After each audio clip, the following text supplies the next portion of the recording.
Sup sa inyo mga katropa fish, Mega Rock here. So for today's video, naalala nyo ba yung monkey vlogger na nagpo-promote ng sugal? Guys, nag-evolve na siya. Alam nyo kung anong klaseng animal?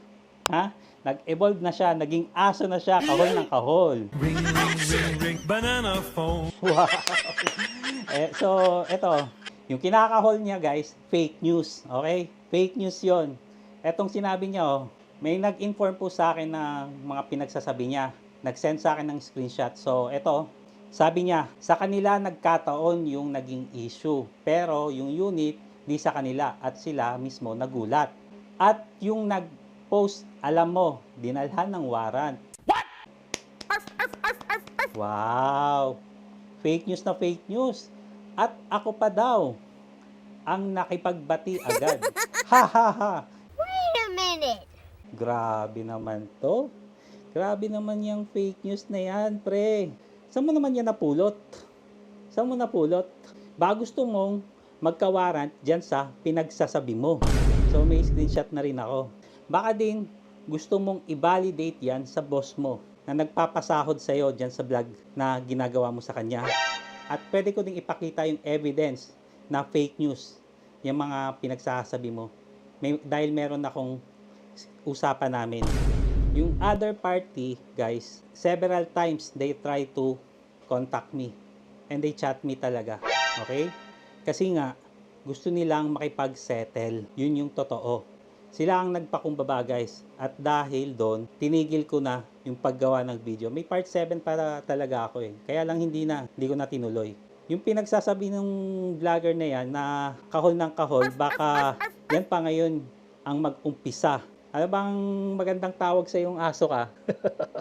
Yung kinagsasabi mo sa akin, ikai-stress yan ng amo mo. Yung sa nagpapabayad sa'yo ng talent fee mo. Hindi ka man lang nag-isip, kupal ka. Alam mo ba yun? Yung pinagsasabi mo. Umi-stop na ako eh. Umi-stop na ako sa paggawa ng video eh. Doon sa tindahan. Pero ikaw, ginawan mo na naman ng panibago. Sinend ko kagad sa kanya yung screenshot. Then, eto, nag-ano kagad siya sa akin, nag-response kagad siya sa akin. Hindi lang ako kagad makapag-reply sa kanya kasi nasa event ako kanina. Sana, inisip mo, kupal ka. Nag-evolve ka, naging aso ka. Grabe, kahol ka ng kahol. May papakita lang ako na usapan namin, konti lang. Pero hindi ko na ipapakita yung ibang personal. Ayoko nang may stress yung amo mo. Diyan sa Green Hills, sa nagpapablog sa kupal na to. Kung ako sa inyo guys, sa iba na kayo magpa-vlog. Sa iba na lang. Mas maraming pa diyang honest na magbablog para sa inyo. Huwag lang dito sa kupal na to, sa asong to. Nakahol na kahol. Kasi kada gawa niya ng video, ayun, may mga gaano talaga lagi sa kanya. Stop na kayo dyan, marami pang maayos na vlogger dyan. Kasi yung mga ibang nagko-comment sa kanya na hindi nagustuhan, kung di niya binubura yung comment nun, ang ginagawa niya, nilalabanan niya. Tapos, hinahamon pa ng pustahan. Actually, parang dun ko nga din siya natunugan eh. Itong taong to, mahilig sa pustahan. Yung sugalero na yan. Yung nagpo-promote ng sugal. Kung ako din sa inyo guys, huwag niyong tangkilikin yung sugal na yan. Once na ma-addict kayo sa sugal, hindi niyo na maano talaga. Kaya, pinoperso ko talaga na huwag kayong magsugal. Mas prefer ko yun. Okay. Pero kung magsusugal kayo, huwag niyong ilalagay yung ano niya. Promo code niya. Promo code na ika. Kasi, dun siya kumikita talaga sa inyo.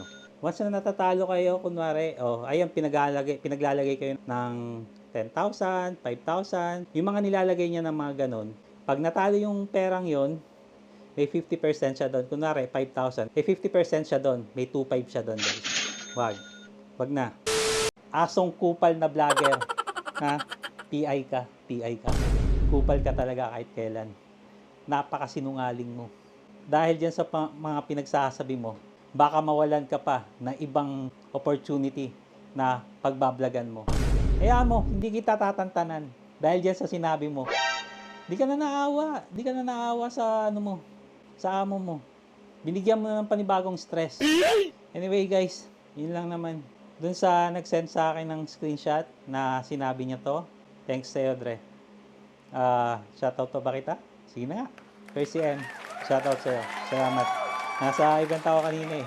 Pinakita ko agad kasi sa boss ko. Anyway, shout out sa Premium Gears, sa RNR, sa Overdose na nagbigay sa akin ng bag. Thank you. Thanks much. So, ingat kayo palagi guys.